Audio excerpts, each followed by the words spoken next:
단 한 번의 선택이 자신의 운명뿐 아니라 온 민족의 미래까지 바꿔버릴 수 있다면 당신은 어떤 결정을 내릴 것인가? 벳세바와 우리아의 이야기는 단순한 사랑과 배신, 그리고 회개의 이야기 그 이상이다. 이 서사는 한 인간의 행위가 세대를 넘어 어떻게 파장을 일으킬 수 있는지를 보여주는 거울이며, 동시에 숨겨진 죄에서 비롯된 결정이 얼마나 큰 계획으로 이어질 수 있는지를 밝히는 계시다. 많은 이들이 모르고 지나치지만 비극적인 삶을 살아야 했던 벳세바는 예수님의 족보에서 매우 중요한 위치를 차지한다. 그녀의 삶에 임한 구속은 단순히 개인적인 전환에 그치지 않고 인류 전체의 미래에까지 영향을 미쳤다. 이 이야기가 마음에 울림을 주었다면 지금 채널을 구독하고 이 영상을 다른 이들과 나누어라. 이 안에는 당신을 놀라게 하고 깊이 생각하게 할 진실이 담겨 있다. 은혜의 힘, 용서의 깊이, 그리고 운명을 결정지은 선택들의 무게를 함께 마주할 시간이다. 예루살렘의 언덕 위, 전고의 햇살에 물든 왕의 도성은 돌담 너머로 넘실거리는 생명력으로 가득했다. 상인들의 외침, 장인의 망치 소리, 군사들의 발걸음이 교차하던 활기찬 거리들 위에 다윗 왕의 통치, 아래 번영하던 이 도시에는 두 인물이 살고 있었다. 이들은 곧 하나의 사건으로 얽히게 될 운명의 소유자들이었다. 그들의 이름은 우리아와 벳세바였다. 우리아는 햇사람 출신의 전사였다. 본래 이스라엘 사람이 아니었지만 다윗의 군대에서 가장 존경받는 장수가 되었고 왕의 신뢰도 두터웠다. 전장의 용맹함뿐 아니라 흔들림 없는 충성심과 굳건한 신념으로 인해 군영, 안팎에서 칭송을 받았다. 도시의 광장에서 소년들이 그의 무용담을 꿈꾸며 자랐고 군인들은 그를 본받고자 애썼다. 그의 곁에는 아내 벳세바가 있었다. 고귀한 혈통을 지닌 그녀는 왕의 책사 아이도벨의 손녀로 외모의 아름다움뿐 아니라 조용하고 따뜻한 성품으로 주변을 매료시키는 여인이었다. 그녀는 스스로를 드러내기보다는 집안일을 돌보고 소소한 일상에서 기쁨을 찾으며 살았다. 매일 아침 그녀는 앞마당을 돌며 하녀들의 일을 살폈고 오후가 되면 집안에서 천을 짜며 가족의 평온을 지켜냈다. 그 당시 예루살렘은 번영과 긴장이 공존하는 도시였다. 다윗은 공의로 나라를 다스렸지만 권력의 무게는 언제나 위태로운 균형을 요구했다. 국경 방어와 영토 확장을 위해 병사들은 끊임없이 전장으로 향했고 우리아 또한 오랜 기간 집을 떠나는 일이 잦았다. 그가 돌아오는 날이면 벳세바는 말없이 남편을 맞이했고 그 짧은 시간 속에 서로의 사랑을 깊이 나누었다. 이별의 순간마다 그녀는 두려움과 자부심 사이에서 흔들렸지만 그의 사명을 이해하고 묵묵히 받아들였다. 그 무렵 왕궁 안에서는 또 다른 분위기가 흐르고 있었다. 다윗은 하루하루 민심과 전쟁, 외교의 무게를 어깨에 지고 살았다. 높은 망대에서 도시를 내려다보며 그는 종종 평범한 백성들의 삶에 위안을 얻곤 했다. 그러나 절대 권력은 유혹도 함께 불러왔다. 다윗의 마음속에는 서서히 이전에는 느껴보지 못했던 갈망이 자라나기 시작했다. 그리고 그날 밤 예루살렘의 정적이 내려앉고 기름 등불의 불빛만이 골목을 희미하게 비추던 시간, 다윗은 왕궁 옥상 위를 거닐다가 한 광경에 시선이 머물렀다. 달빛 아래 한 여인이 옥상에서 정결 예식을 행하고 있었던 것이다. 그녀의 이름은 벳세바였다. 그녀는 율법에 따라 몸을 정결케 하고 있었고 검은 머리칼은 어깨 위로 부드럽게 흘러내렸다. 그 움직임은 세상의 시선과 무관하게 고요하고 성스러웠다. 그러나 그 경건한 장면은 다윗의 심중에 깊은 감정을 일으켰다. 경외와 함께 피어오른 욕망, 그는 시선을 떼지 못했고 알지 못하던 갈망이 그의 내면을 채우기 시작했다. 마침내 그는 신하를 불러 물었다. 저 여인은 누구냐? 신하는 조심스럽게 그러나 분명한 목소리로 대답했다. 그 여인은 벳세바입니다. 엘리암의 딸이자 왕의 군사 우리아의 아내입니다. 다윗의 마음속에서 우리야라는 이름이 메아리처럼 울려 퍼졌지만 그 음성은 그를 집어삼킨 충동을 멈추게 하기엔 역부족이었다. 깊이 생각할 틈도 없이 그는 명령을 내렸다. 바로 그 순간 어둠의 길로 향하는 문이 열렸다. 그 여인을 궁으로 데려오라. 내가 직접 말하고 싶다. 그의 말에는 평정을 가장한 절박함이 숨어 있었다. 한편 벳세바는 전혀 알지 못한 채 평소처럼 하루를 보내고 있었다. 그녀의 삶은 단순했지만 그 안에는 의미와 정갈함이 가득했다. 그러나 그날 밤 평온하던 일상은 뜻밖의 방문으로 산산이 무너졌다. 왕의 사자가 그녀의 집 문을 두드리며 전했다. 왕께서 당신을 뵙기를 원하십니다. 그 말은 마치 낯선 바람처럼 그녀의 마음을 뒤흔들었다. 왜 왕이 수많은 국정을 다루는 그가 나 같은 여인을 부르시는 걸까? 벳세바는 불안한 마음을 감추며 황급히 몸을 단장했다.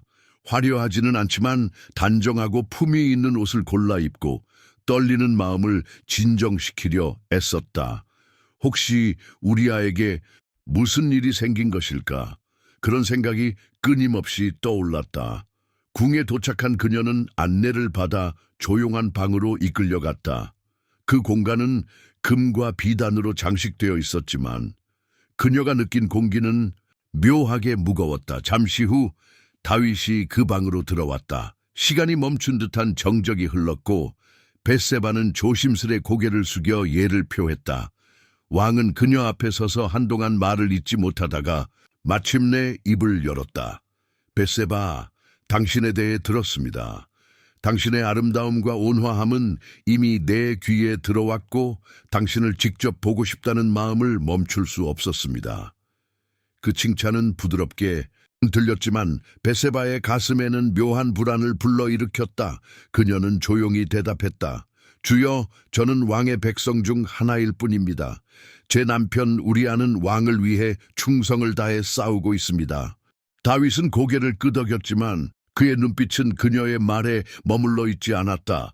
그는 계속해서 그녀를 향한 말들을 이어갔고 그 속에는 경외심을 가장한 욕망이 섞여 있었다. 그 방 안의 공기는 점점 친밀하고도 위험한 긴장으로 가득 찼고 벳세바는 자신의 충성과 왕의 권위 사이에서 갈등에 휩싸이기 시작했다. 그날 밤의 짧은 만남은 두 사람 모두에게 지울 수 없는 흔적을 남겼다.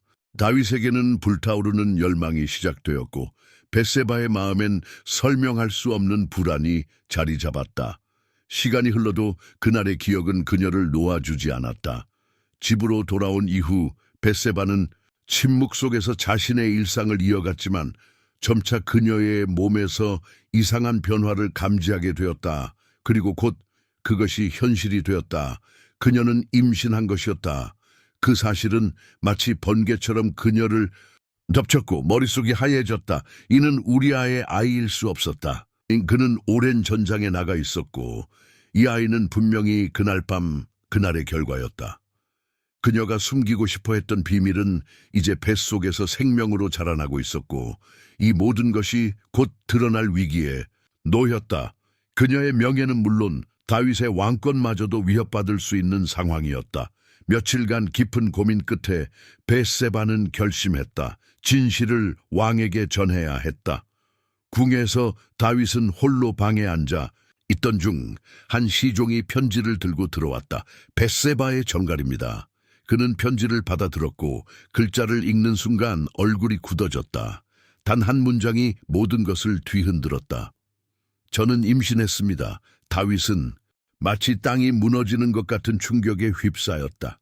그는 전장에서 거인을 쓰러뜨렸고 수많은 전쟁을 승리로 이끌었지만 지금 이 순간 어떤 무기도 이 위기를 해결해 줄 수 없었다. 그는 사면초계에 빠진 지도자였다.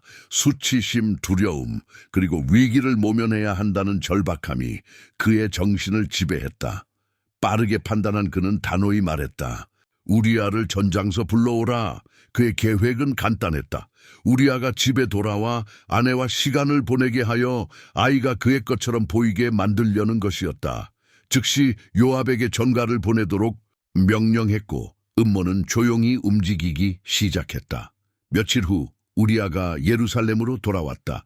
그의 얼굴엔 전장의 피로가 역력했지만 눈빛은 여전히 흔들림 없었다. 다윗은 억지로라도 따뜻하게 맞이했다. 우리아, 그대는 충직하고 용감한 병사요. 전장의 상황을 듣고 싶어 그대를 불렀소. 잠시 아내와 시간을 보내며 쉬시오. 그러나 우리아는 생각지 못한 대답을 했다. 왕이시여, 지금 언약궤와 이스라엘과 유다의 병사들이 텐트에서 자고 있으며 전우들은 전장에서 땅바닥에서 잠을 자고 있습니다.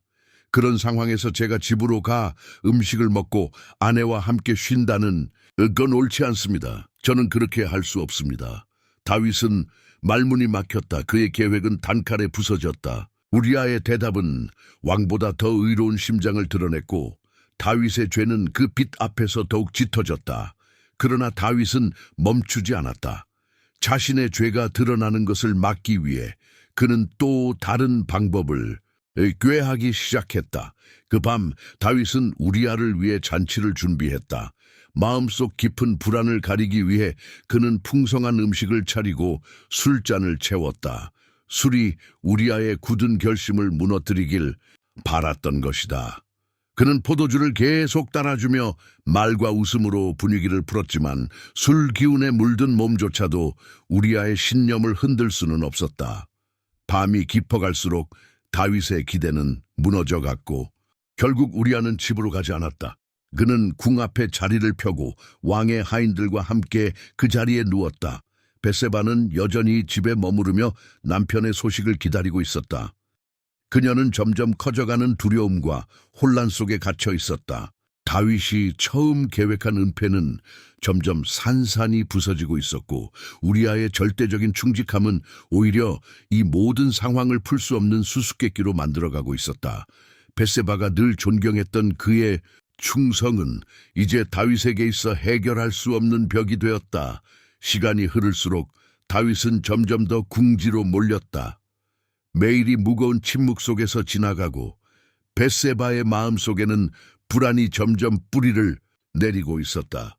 우리아가 예루살렘에 도착했다는 소식을 들었지만 그는 집으로 돌아오지 않았다.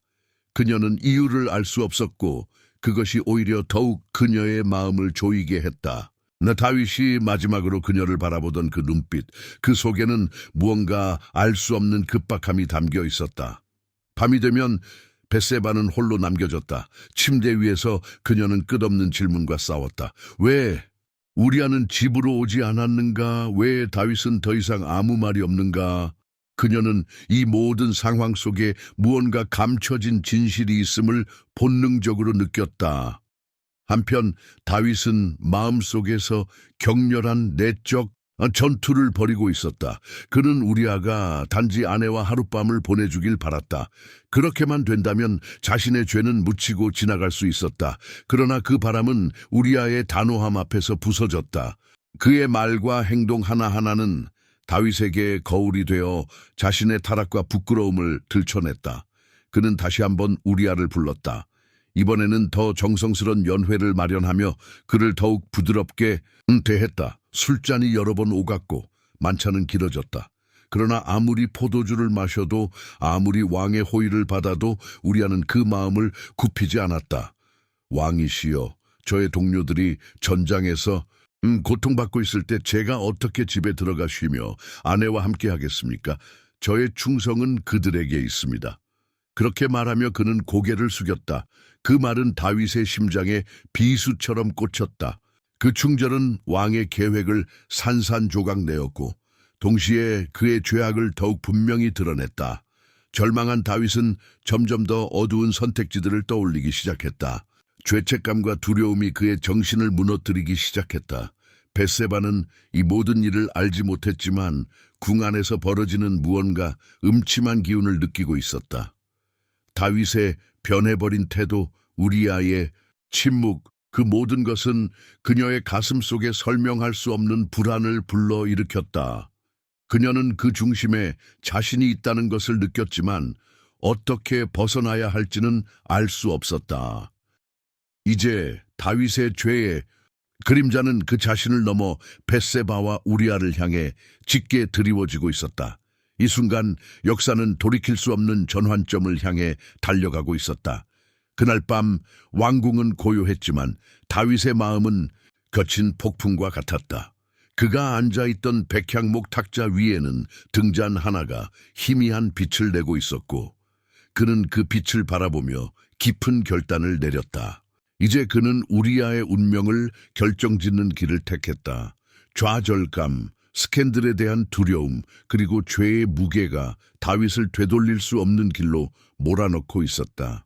그의 앞에는 비어있는 양피지가 놓여 있었고 그 위에 적힐 한 줄 한 줄이 역사의 흐름을 뒤바꾸게 될 것이었다. 떨리는 손으로 그러나 단호한 의지로 다윗은 요압에게 보내는 편지를 쓰기 시작했다. 글자 하나하나가 그의 양심을 찌르는 듯했지만 잘못을 숨기려는 압박감이 그를 계속 전진하게 했다. 우리아를 가장 치열한 전투의 최전방에 배치하라. 전쟁이 가장 격렬한 곳에서 그를 노출시킨 뒤 다른 병사들을 물려 그를 홀로 남게 하라. 그를 마치고 다윗은 왕의 인장을 굳게 찍었다. 마치 기계적인 행위가 그의 내면의 비명을 잠재울 수 있기라도 하듯 그는 조심스럽게 편지를 접어 우리아에게 직접 건넸다. 그를 다시 궁으로 부른 건 이제 전혀 다른 목적 때문이었다. 우리아는 아무것도 모른 채 그 명령서를 받아 가슴팍에 조심스레 간직했다. 왕의 지시를 직접 운반하는 것은 그에게 있어 큰 영광이었기에 그는 경건한 태도로 고개를 숙였다. 이 편지를 요압 장군에게 전하라. 매우 중요한 것이다. 다윗은 눈을 마주치지 않고 말했다. 알겠습니다, 주군. 충성으로 임하겠습니다. 우리아는 그렇게 자신도 모르는 채 자신의 사형장을 향해 발걸음을 옮겼다.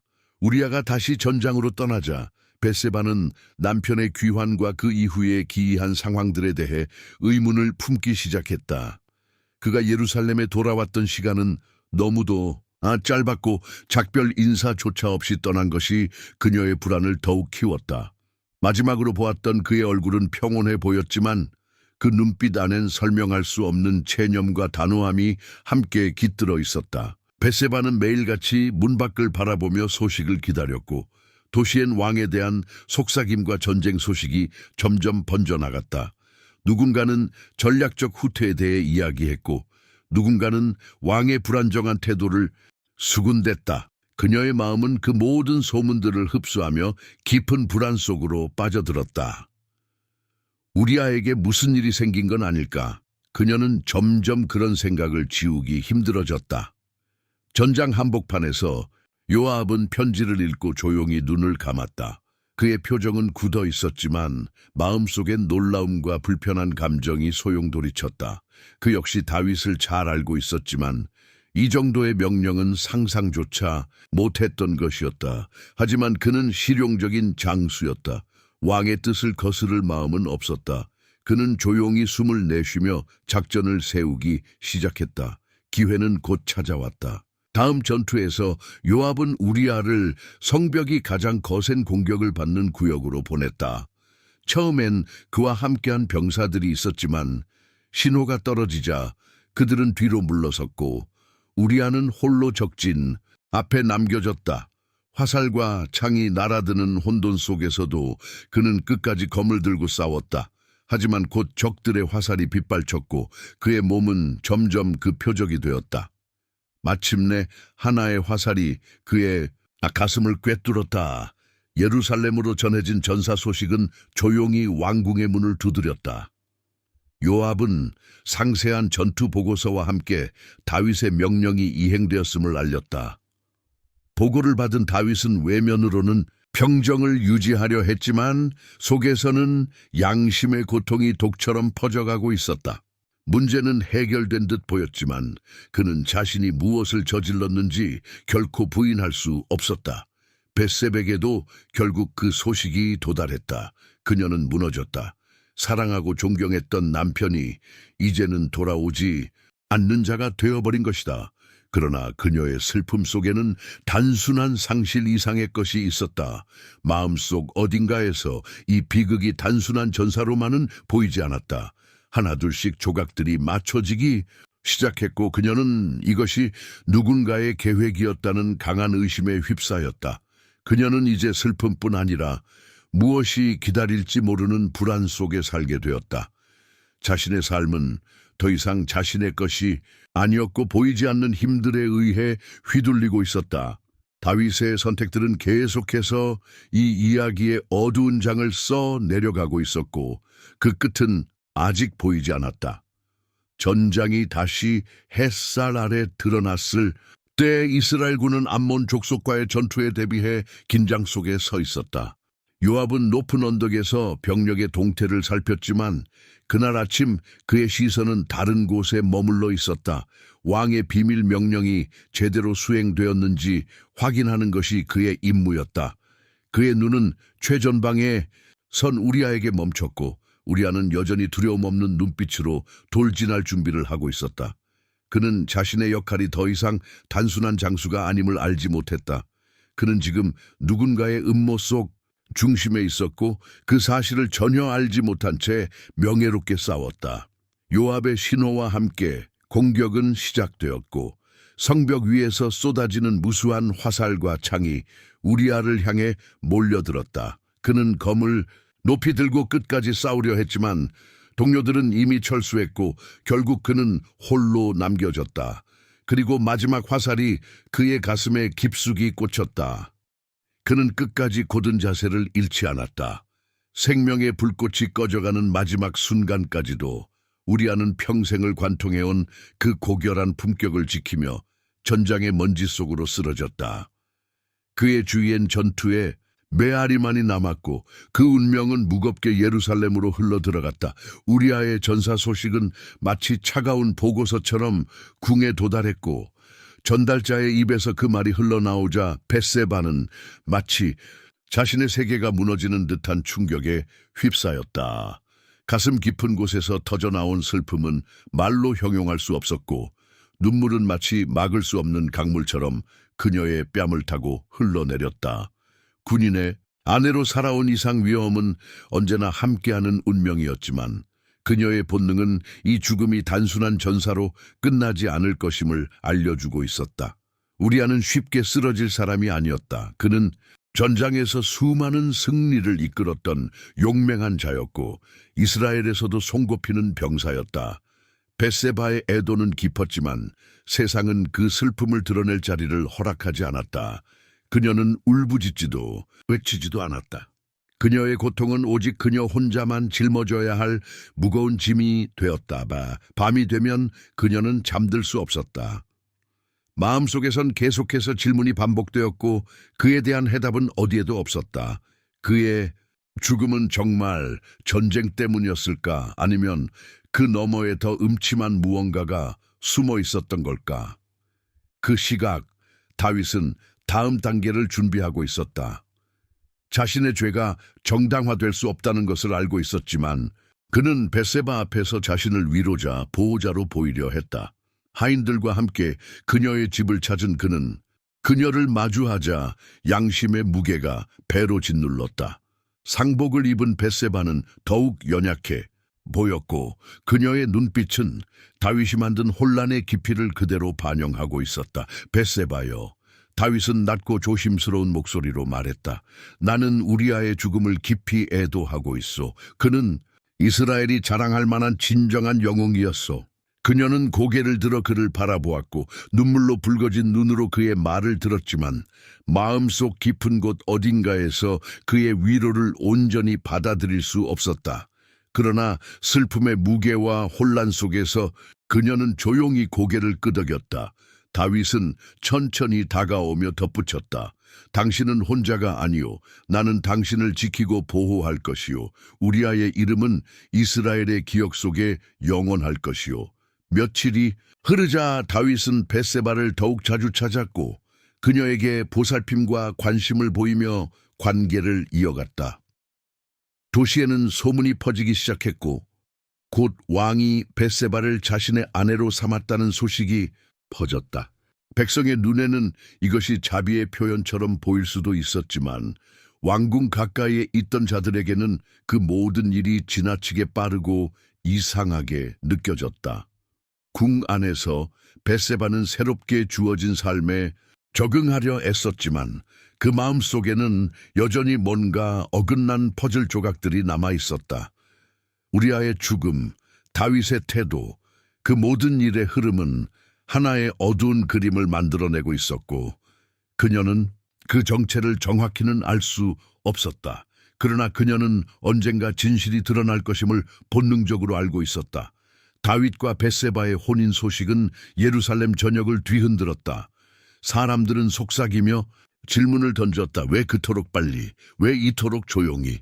도시의 골목과 시장 곳곳에서 저마다 추측이 오갔고 일부는 다윗이 미망인을 돕는 자비로운 왕이라며 그를 옹호했지만 또 다른 이들은 이 혼인이 단순한 위로가 아닌 무언가를 덮으려는 행위일지도 모른다고 생각했다. 왕궁 내부에서도 긴장감은 고조되었다. 궁정 신하들과 하인들 사이에는 말없이 오가는 눈빛과 낮은 속삭임이 떠돌았고 아무도 왕에게 직언할 용기를 내지 못했다. 하지만 모든 것은 너무도 명확했다. 벳세바의 외조부이자 다윗의 책사였던 아이도벨조차도 말없이 상황을 지켜보기만 했다. 그는 혼인의 성급함에 의심을 품었지만 지금 이 시점에서 왕과 맞서는 것은 위험하다는 것을 누구보다 잘 알고 있었다. 궁의 깊은 회랑 어딘가에서 아이도벨은 알고 있었다. 지금은 침묵이 덮고 있는 진실이 결국 시간 속에서 드러나게 될 것이라는 사실을. 예루살렘 궁 안에서 벳세바는 왕의 아내라는 지위를 얻었지만 그녀를 바라보는 시선은 결코 따뜻하지 않았다. 왕의 곁에 앉은 그녀의 아름다움과 새로 얻은 위치는 곧 질투와 냉소의 대상이 되었고 그녀의 뒤에는 늘 수군거림이 따라붙었다. 벳세바는 차분한 태도를 유지하려 했지만 걸음을 옮길 때마다 날카로운 시선과 속삭임이 그녀를 따랐다. 상냥한 말 뒤에 감춰진 조롱, 겉으로는 미소를 지으며 속으로는 그녀를 향해 던지는 비난이 그녀의 영혼을 상하게 했다. 그리고 가장 고통스러운 건 그녀 스스로도 그 비난 속에 담긴 진실의 파편을 부인할 수 없다는 것이었다. 다윗은 겉으로는 평온을 유지하려 했다. 그는 여전히 이스라엘의 왕이었고 정치를 돌보고 백성을 다스렸다. 그러나 그의 마음은 점점 짓눌려갔다. 홀로 있는 순간마다 죄책감이 짙은 그림자처럼 그를 휘감았다. 전장으로 떠나기 전 마지막으로 자신을 향해 말하던 우리아의 단단한 눈빛과 말들이 뇌리 속에 반복되었고 그는 그 기억에서 벗어날 수 없었다. 벳세바를 떠올릴 때마다 그에게는 단지 욕망이 아닌 그 욕망을 이루기 위해 희생된 대가가 떠올랐다. 그토록 복잡하고 끔찍한 과정 끝에 얻은 그녀는 이제 그의 곁에 있었지만 그것이 정당한 자리라는 생각은 들지 않았다. 겉으로는 평화를 이룬 듯 보였지만 다윗의 마음속에는 점점 더 깊은 두려움이 자라고 있었다. 사람의 눈을 속일 수는 있어도 하나님은 모든 것을 보고 계셨다. 그는 알고 있었다. 진정한 심판은 사람에게서 오는 것이 아니라 하늘로부터 임한다는 그것을. 벳세바는 왕궁 안에서 새로운 삶을 시작하고 있었지만 지난날의 그림자는 결코 그녀를 놓아주지 않았다. 우리아를 잃은 슬픔과 다윗을 향한 복잡한 감정이 그녀를 끊임없이 흔들었다. 이제 그녀는 왕의 아내였지만 그 관계는 견고하지 않았다. 다윗의 친절은 때로는 위로가 되었지만 동시에 그가 감추고 있는 도덕적 붕괴를 끊임없이 상기시켰다. 궁 안은 겉으로 보기엔 평온했지만 그 안에는 팽팽한 긴장이 흘렀다. 그리고 그 평정을 깨뜨릴 자가 도착했다. 이스라엘의 예언자 나단. 그는 지혜와 정의로 이름난 자였고 어느 날 다윗을 찾아와 조용히 아련을 요청했다. 다윗은 그를 궁금한 표정으로 맞았지만 마음 한켠엔 여전히 자신감이 있었다. 그가 이 만남의 진정한 목적을 알지 못한 채로 나단은 조용하지만 단단한 목소리로 이야기를 시작했다. 한 성급에 두 사람이 있었소. 한 사람은 부자였고 다른 이는 가난했소. 부자는 양과 소를 수없이 가졌지만 가난한 자에게는 사랑으로 키운 작은 암양 한 마리뿐이었소. 그는 그 양과 함께 먹고 자고 품에 안고 다니며 딸처럼 아꼈지요. 다윗은 그 이야기 속으로 빠져들었고 나단은 말을 이었다. 어느 날 부자의 집에 손님이 왔는데 그는 자신의 양을 아끼고자 그 가난한 자의 암양을 빼앗아 손님에게 잡아주었소. 이 말을 들은 다윗은 분노로 얼굴을 붉혔다. 그는 주먹으로 탁자를 내리치며 외쳤다. 그 자는 마땅히 죽어야 한다. 그는 양의 값 4배를 갚아야 하며 자비를 모르는 자요. 그 순간 나단은 다윗을 바라보며 단 한마디를 내뱉었다. 그 사람이 바로 왕이십니다. 침묵이 방 안을 뒤덮었고 다윗은 마치 가슴을 관통당한 듯 얼어붙었다. 나단은 단호하게 계속했다.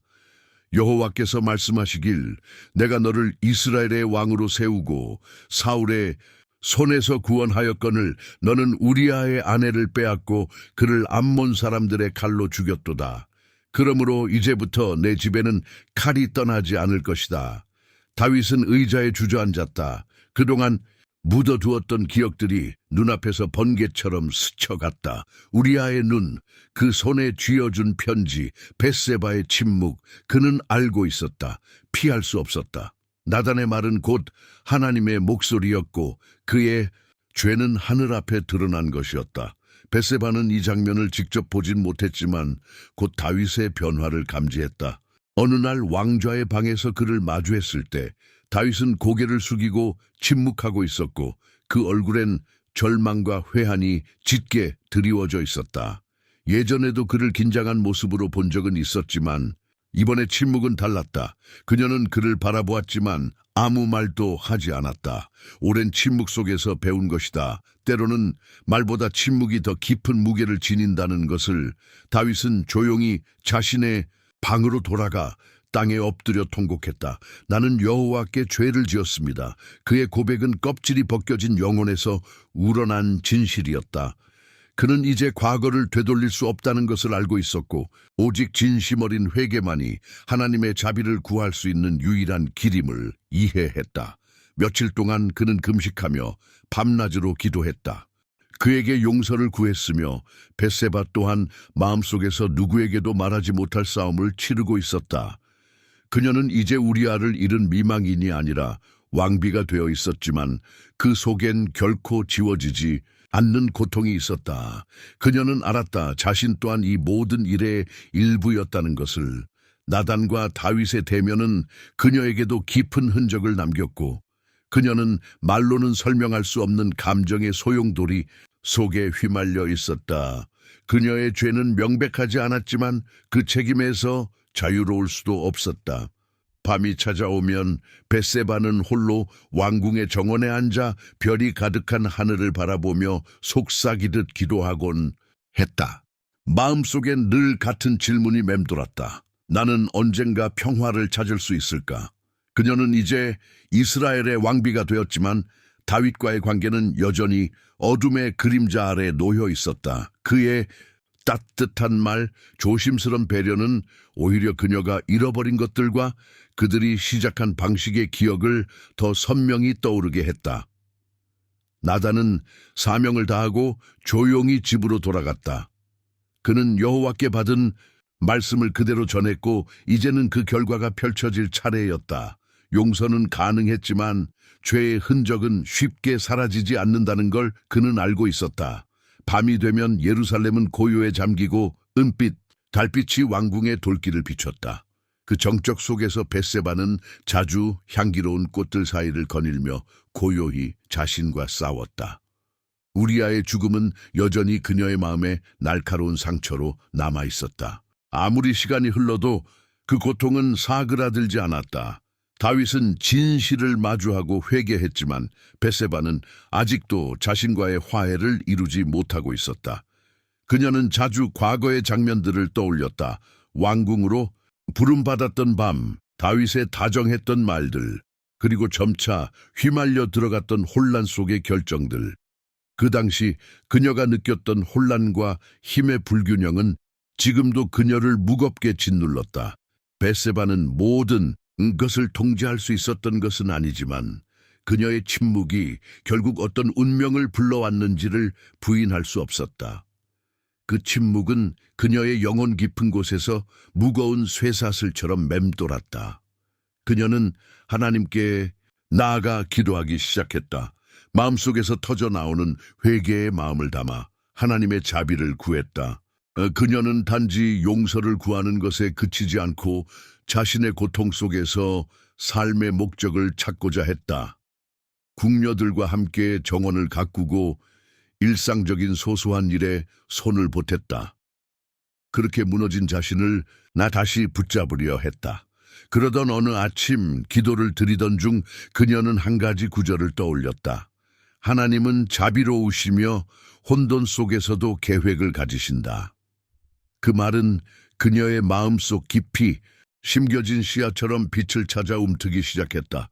시간이 흐른 어느 날 벳세바는 새로운 생명의 소식을 듣게 되었다.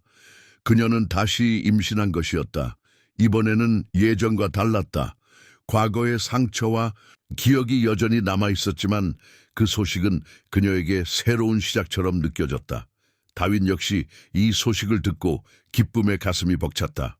마음 깊은 곳에서는 여전히 죄의 그림자가 남아 있었지만 그는 이 아이가 주님의 은혜로 태어난 존재임을 믿었다. 아이의 이름은 샬로모 솔로몬, 평화라는 뜻을 가진 이름으로 지어졌다.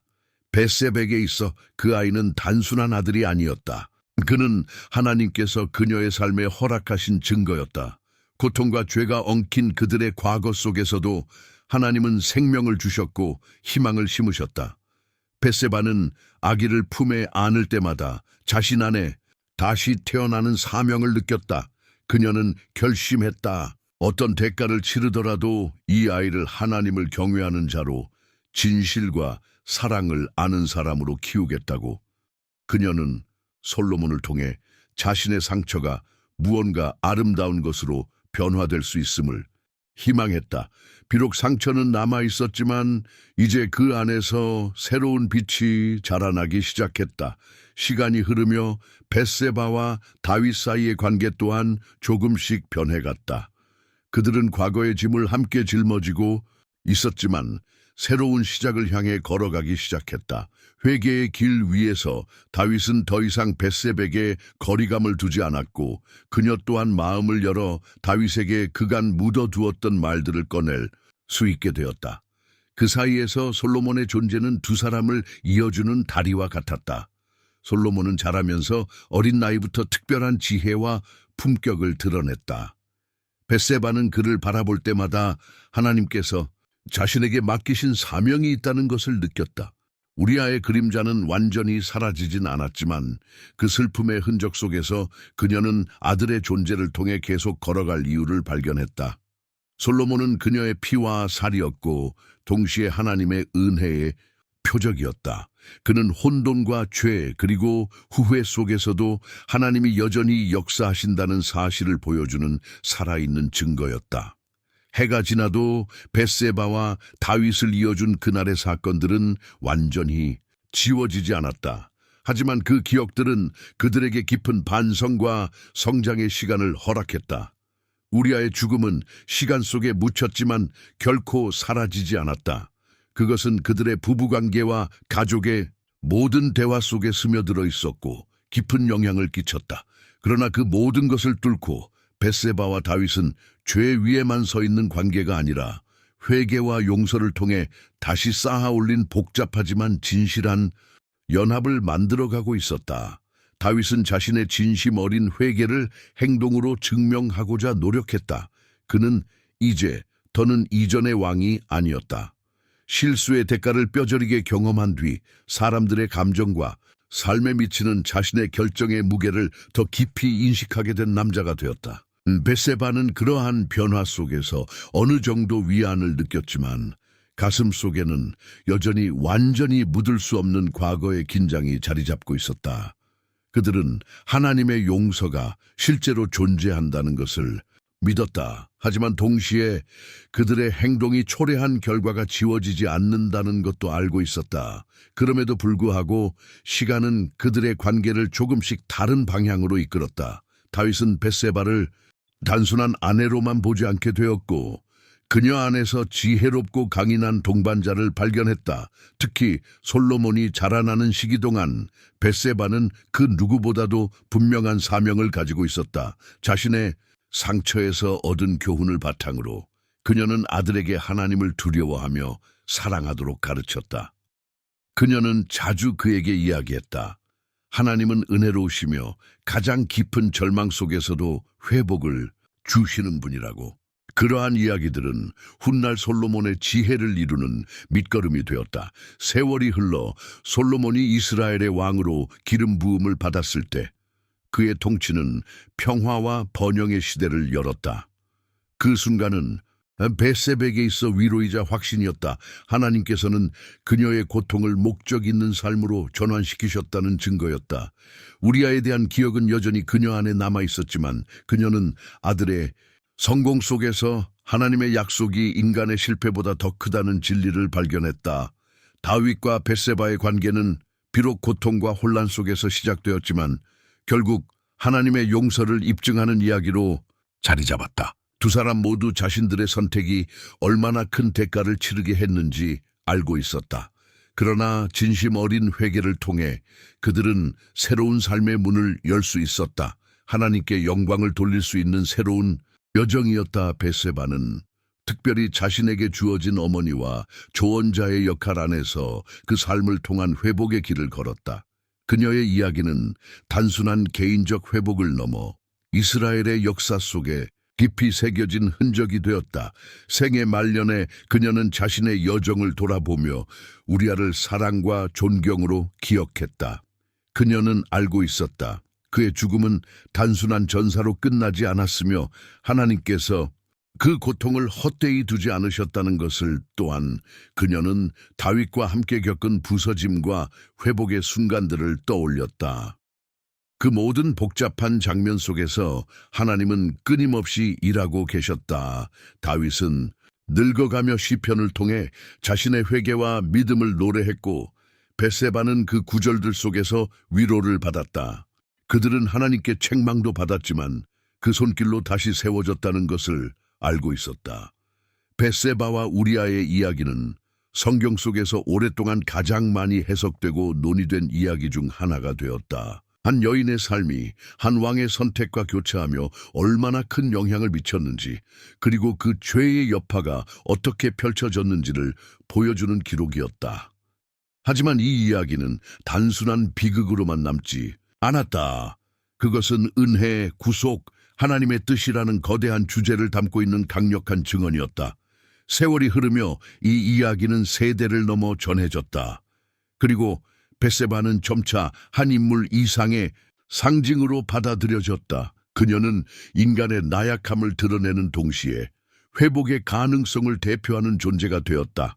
수많은 성경학자들과 신앙의 지도자들은 그녀의 이야기를 통해 권력의 유혹, 죄의 결과, 그리고 그 속에서도 작동하는 하나님의 자비에 대해 깊이 성찰해왔다. 이야기의 중심에는 언제나 한 가지 메시지가 있었다. 심지어 가장 위대한 자들조차 넘어질 수 있고, 그러나 참된 회개는 하나님의 구속을 부르며 새로운 길을 연다는 사실. 벳세바의 삶은 그러한 회복의 표징이 되었고, 솔로몬의 탄생은 그 은혜의 결정적 증거가 되었다. 기독교 전통에서 이 이야기는 복음의 중심 주제를 반영하는 상징으로 자리 잡았다. 고통과 죄가 구속과 생명으로 변화되는 이야기. 솔로몬의 도래는 결국 평화의 왕으로 오게 될 예수 그리스도를 예표하는 모습으로도 이해되었다. 벳세바의 이름은 그리하여 단순한 슬픔의 기록이 아니라 하나님의 메시아 계획 안에 들어있는 신비한 연결고리로 인식되었다. 솔로몬의 후손으로 이어지는 계보 안에서 벳세바의 이야기는 메시아의 계보와 직접적으로 연결된다. 비록 그녀의 삶은 죄와 고통으로 시작되었지만 하나님께서는 그 모든 과정을 사용하셔서 결국 구속의 이야기로 엮으셨다. 벳세바와 우리아의 이야기는 인간의 실수와 하나님의 주권이 어떻게 교차하여 구원의 역사를 만들어내는지를 보여주는 거룩한 증언으로 영원히 기록되었다. 실제로 마태복음 1장에서는 베드세바가 예수님의 족보에 언급된다. 야곱은 마리아의 남편 요셉을 낳았으니 마리아에게서 그리스도라 칭하는 예수가 나셨느니라. 다윗은 우리아의 아내에게서 솔로몬을 낳았고 마태복음 1:6, 1신구. 이 짧은 구절 속에는 깊고 강력한 진리가 담겨 있다. 베드세바, 그녀의 삶은 고통과 상실, 그리고 죄로 얼룩졌지만 하나님께서는 바로 그녀를 통해 만왕의 왕 예수 그리스도를 이 땅에 보내셨다. 예수님의 족보는 단지 흠없는 자들, 의롭고 거룩한 자들만으로 구성되어 있지 않다. 오히려 하나님은 불완전하고 상처받고 실수 많은 이들을 통해도 그의 구속의 계획을 이루어 가신다. 베드세바의 이름은 단순한 서술이 아니라 하나님의 섭리를 드러내는 강력한 증언이다. 그녀는 단순히 죄의 여파에 휘말린 인물이 아니라 세상의 구세주가 오시는 길목에 세워진 중요한 연결고리였다. 그녀의 존재는 인간의 실수가 하나님의 구원 계획을 막을 수 없다는 진리를 증언한다. 하나님은 그분의 지혜와 은혜로 인간의 가장 어두운 장면들조차 회복과 구속의 이야기로 바꾸실 수 있는 분이시다. 베드세바가 예수님의 족보에 등장한다는 사실은 하나님의 주권이 역사 속에서 어떻게 작동하는지를 분명히 보여준다. 그뿐만 아니라 그녀의 삶은 세대를 초월한 하나님의 은혜의 깊이를 상징한다. 죄와 슬픔으로 얼룩진 인생 속에서도 하나님은 새로운 생명과 목적을 탄생시키신다. 베드세바는 바로 그 살아있는 증거다. 신약의 관점에서 바라볼 때 그녀의 삶은 하나님의 용서가 단순히 죄를 덮는 것을 넘어서 그 죄의 흔적마저도 새 이야기로 바꿔놓을 수 있는 능력을 가지고 있음을 보여준다. 솔로몬, 그녀의 아들은 단지 위대한 왕이 아니라 고통 속에서 자라난 평화의 상징이 되었고 그의 혈통을 통해 마침내 평화의 왕 예수 그리스도가 오시게 되었다. 베드세바의 이야기는 우리에게도 질문을 던진다. 우리의 삶은 과연 하나님의 계획 속에서 어떤 의미를 가지는가? 우리는 실수하고 상처 입으며 때로는 어둠 속을 걷는다. 그러나 베드세바처럼 우리가 주님 안에서 회개하고 나아간다면 하나님은 우리를 통해서도 새로운 목적을 이루어 가신다. 그녀는 단순한 비극의 인물이 아니다. 그녀는 하나님의 은혜가 얼마나 깊고 풍성한지를 증명하는 여인이다. 그녀의 삶을 통해 우리는 인간의 연약함이 하나님의 뜻을 막을 수 없다는 것을 알게 된다. 그녀의 이야기는 마치 복음의 요약과도 같다. 죄와 고통 가운데 있는 인류에게 하나님은 용서와 생명을 주시는 분이심을 선포한다. 베드세바의 후손으로 이어지는 그 계보 속에서 우리는 하나님의 메시아 계획이 얼마나 치밀하고도 자비로운지를 본다. 비록 그녀의 시작은 어두웠을지라도 그 끝은 하나님의 영광으로 물들어 있다. 그리고 그 메시지는 오늘을 살아가는 우리에게도 동일하게 주어진다. 하나님은 우리의 과거를 능히 사용하셔서 구속과 회복의 역사를 쓰실 수 있다는 것. 만약 이 이야기가 당신의 마음에 울림을 주었다면 이 채널을 구독하시고 좋아요를 눌러주세요. 댓글을 통해 여러분의 생각도 함께 나눠주세요.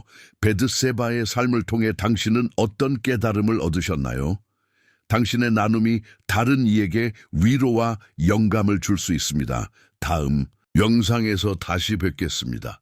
하나님의 은혜가 언제나 당신과 함께하길 바랍니다.